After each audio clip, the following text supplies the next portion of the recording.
illegal park na ito.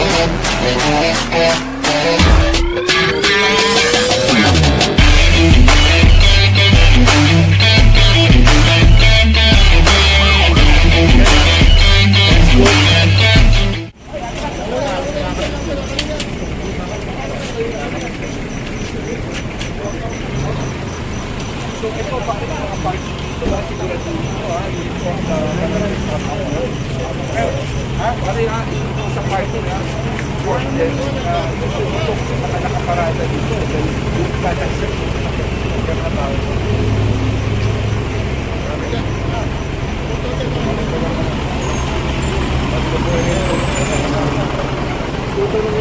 ikot lang may motor may motor.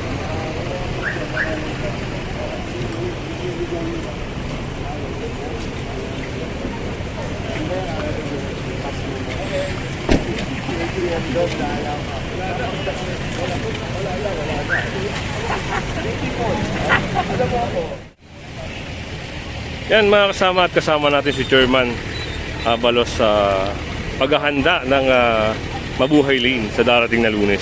Gawa ng kung mapapansin nyo, kung nababalitaan nyo ay sa darating na Lunes ay may bayad na yung Skyway project ng San Miguel Corporation. At yan, hinahanda ngayon para sa Monday ay okay na. Planchado na lahat mga kasama.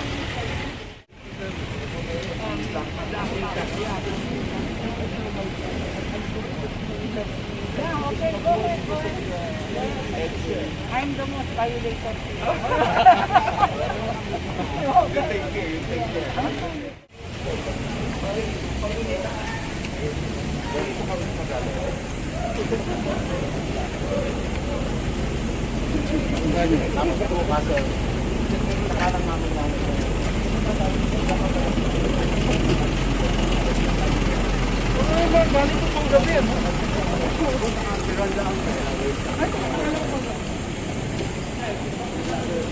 Tapos ito meron lecture.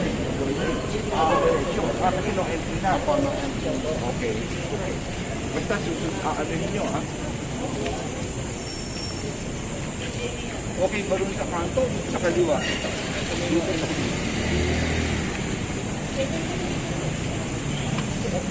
Parang mali. Parang di makita ano. Parang mali. One way click. Bong! Mali yan. Mali yan. Kasi ito, di ba? Kakaliwa po. Ganyan. Paano yung galing naman dito? Mag-aalala lang po. Pagkakaroon para alam niya mabuhay dito. Sa galing sa witlanding yun. Walang nakaruta pa ba sa lalaki? Again mo. Sa taas.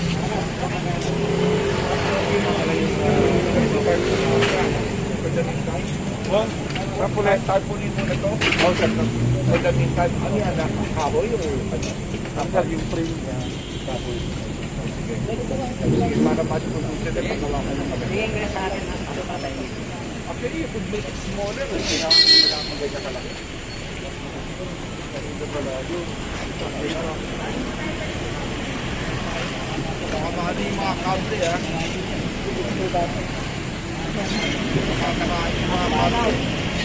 Yung itaas mo na yung kita doon.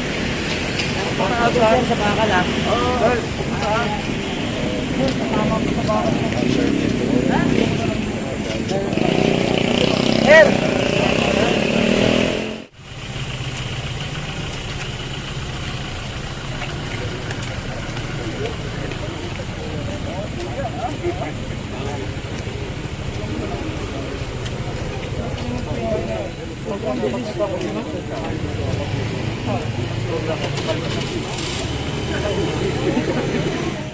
So dito tayo mag-alagay.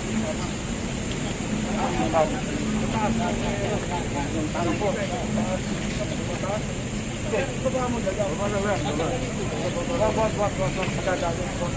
Hindi tatanggalin. Gagalit. Ito lang sa baba.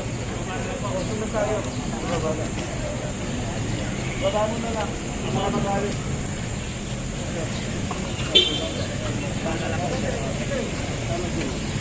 Dito po maglalagay mga kasama ng isang signage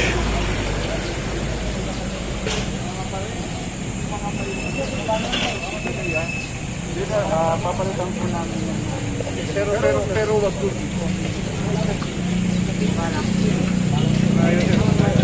Opo, ito dalawahin mo.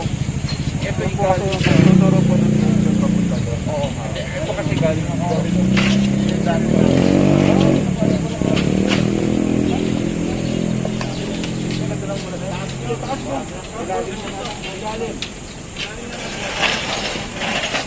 Wala ko yung nag-aaral pa.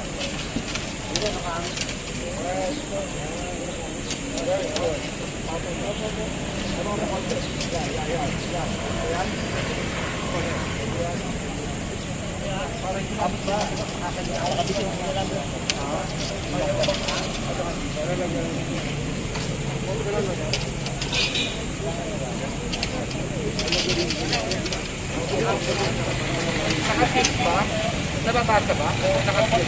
Mahal sa katid. Kaya ka sa akin, o.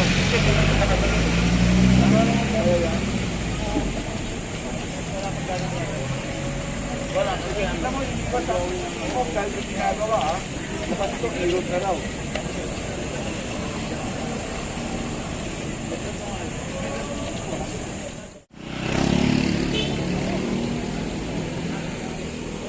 Ito mga kasama ay papunta ng Timog,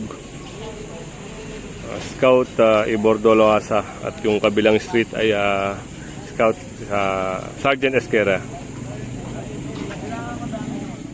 Doon sa NLEX SLEX connector na magkakaroon na ng bayan. No? At least as low as 30 pesos to as high as 200 plus.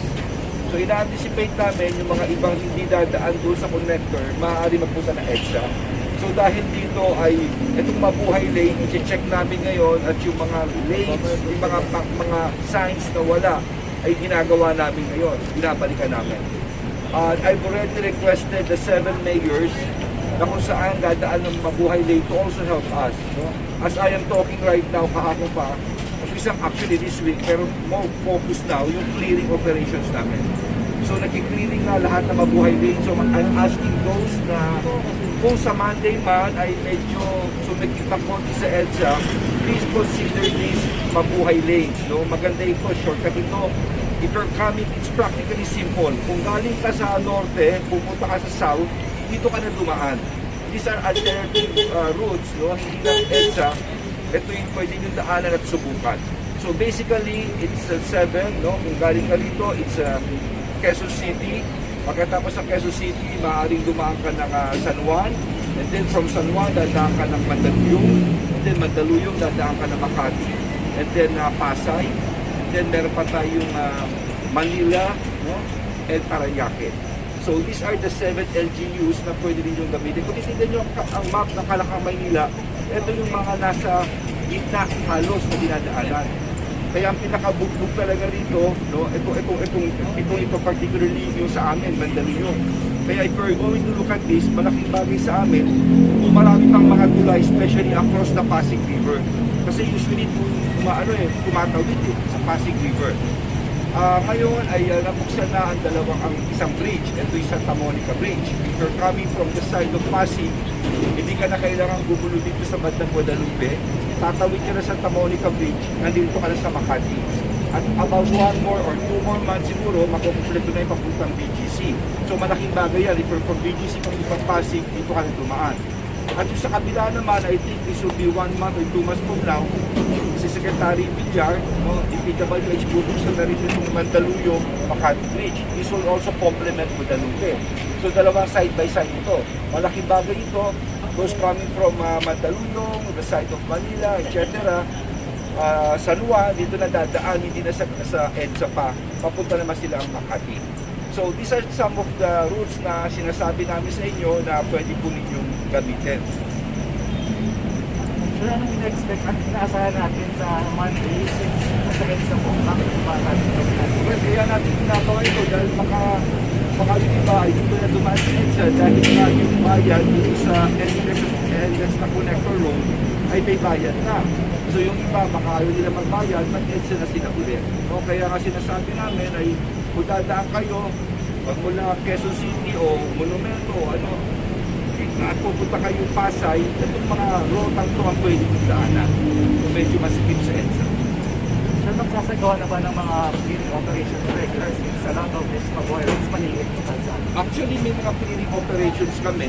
It's just that nagkaroon ng pandemic, yung ibang mga espasyo ay ginamit ng LGU. Hindi natin masisisi dahil yung iba sa bakuna na apektado sila. Yung iba naman ay naparandahan dahil napapunta sa mga bakuna center. So we just want to make sure na before Monday ay all of these routes are very clear and very clean for everyone. No? Sa mga dadaanan po, gusto ko pasalamatan ang mga players ng Metro Manila. As always, nakakaisa, hindi lang sa bakuna, pati sa traffic. No? Tinutulungan nila ako ngayon. No? Kaya kahapon, isulat natin sa kanila, isulat namin about clearing, talaga namang mga LGUs ay naglilinis. At of course, ang ating mga barangay captain. No? Tulungan niyo po kami rito, talaga yung nagtutulungan ng bawat isa. Walang imposible. Sir, any plan na number po? Well, as of now, I think there's no need pa, no? I think there's no need for the moment to hit the number 40. Manageable pa naman ang traffic. Kung titignan natin ang southbound, it's from 11 kilometers per hour before pandemic. Pre-pandemic, talagang tukod, this is southbound. Ang nakuha namin ay naging 34 kilometers per hour. So bumili siya sa southbound, comparing it before pre-pandemic. Yun naman northbound, ito dapat unawain natin dahil bandang Balintawak, medyo nagiging gulo tayo dyan. Talagang naturally, talagang bibitang kalye. So dyan ay from 21 kilometers per hour pre-pandemic, ngayon ay 26 kilometers per hour. Yung mga construction, pinagsabihan ko sa Bandang Manila, sabi ko, no construction muna tayo ngayon as much as possible. No? Pinapareview ko lahat. Along EDSA, kung makikita ninyo, wala nang mga hukay-hukay, halos kompleto na. At ako'y nagpapasalamat sa kontratista nitong terminal o terminal ng MRT dito sa may SM North at Trinoma. No? Binilisan nila, inurong kagad nila, and hopefully yung North Avenue ay matapos na, no? Magkaroon na, pinapatigas lang ang lupa sa sementuhan, kasi if this is EDSA, this is North Avenue, nakaganon yan, ang ginagawa, ini-stop kayo EDSA para makalabas ito and vice versa. Bakit? Kasi yung linya rito sa tapat ng Shumart, isang linya, inukupa nila at may mga ginagawa sila, pinapamadali kayo, once matapos yung dire-diretso na flow. So yun ang problema, basta ang isang flow huminto, talagang lahat tutubod tayo dito. No? So the secret here is as much as possible matapos ito. Ngayon, ang problema natin ay there are needed reblockings. These are needed repairs by DPWH. I think there are 3 reblockings right now na gagawin. Pero huwag kayong mag-alala, ang order na opisina ko ay construction would only be made at 11 o'clock in the evening up to 5 o'clock in the morning. Inuulit ko, ang reblocking ay alas 11 ng gabi hanggang alas 5 lamang ng umaga. So all of these policies, no, talagang kinocompile natin, iniisa-isa namin ang bawat kalye, pero ang sikreto rito ay simple lang, ha? Maski gawin natin lahat ito at merong isang paparada sa gitna na wala sa pwesto, wala sa ayos, magkakatukod-tukod na naman tayo. Kaya importante rito ang mga throwaway zones. Mabuhay lanes, walang paparada rito. Lalo na sa peak hours, dapat dire-diretso sa sasakyan. Okay? Sir, yung highway stage 3 po may bayad na rin starting July 12. No? Ano po ang ginaasahan natin sa traffic po sa Quezon natin po? Mataas po yung bayad sa highway stage 3? Yes, kaya ang mga ito pinapagandaan namin dahil nga baka maging alternative routes at dumaan ang mga tao dito. We are already expecting this talaga. No? At isa pa, para sa kaalaman ng iba, mag-meeting ang mga mayors ng Kalakang Maynila tomorrow at 10 o'clock para pag-usapan namin itong mga hinahin, itong mga 5-year-old na bata pwedeng alpress sa mga park. Basta park na ganito, mahangin, basta alpress ko, basta umiikot ang hangin. Kasi sinasabi ng mga eksperto ay basta umiikot ang hangin, ay talaga namang may mas safe tayo kaysa sa indoor. At pero nakamask ka pa rin. Importante, nakamask, hindi mo kayo protocols. Pero ang bata, titignan mo ha, yung nakamask siya dahil baka masuffocate. No? So, titignan natin because LGUs can impose. No? It's up to the LGUs. They can impose additional requirement. Pwede na taasan ng edad or probably baka yung iba ayaw pa sa ganito or we could identify parks right now o anong areas ito. Yan of course, ang sinasabi ng IATF ay pwede sa mga beaches, pwede sa mga alfresco, dining, etc. So ito yung pag-uusapan lang namin dahil ako nga, part of the IATF, and I would like to emphasize this is that we are always guided by the experts. Hindi ko naman gagawin to. Of course, may apo na ako. Ang apo ko, puro lalaki, ani. No? Babae ko, ang anak ko, puro babae. Isa na lalaki, pero bumawi ako. Puro lalaki na apo ko. Puro bata yan. Hindi ko naman isasakripisyo kung makakasakit ka. Maski sino magulat, hindi gagawin yan. But if you are guided by experts, as a sabihin, okay, chairman, safe naman dahil may hangin at practice minimum health requirements, nakamask yan, nakaano ka. I mean, for me, why not? Because it's for your own social well-being. Hindi na social, mental, and physical. In a way, kailangan din naman ng bata lumabas eh. In fact, we allow them sa labas ng bahay to exercise, di ba? Pinas bilid sa bahay. Pero yun lang nga, of course, with the threat of the Delta variant, iba yung talagang pinag-aaralan nila.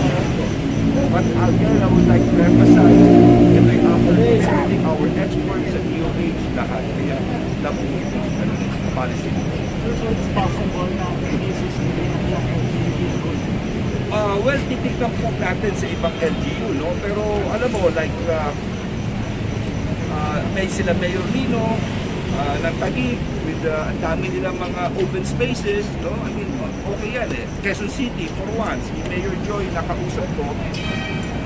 These are things that, you've got autonomy. Ibig sabihin na autonomy, may autonomy ka sa bawat lugar. You have that distinct exclusive, you have that distinct authority na sabihin mo papayag ba ang gusto ko o hindi, or I will add additional conditions. Kaya nga i-discuss namin ito, maski kami sa Mandaluyong, tinitignan namin anong park meron kami, kinakausap na namin yung mga may-ari ng lugar para yun. Pero of course, anong condition ilalagay mo? Number 1, dapat bang parating kasama ng adult? Number 2, dapat ba yung adult ay bakunado o hindi? No? So maraming pwede pag-usapan dito.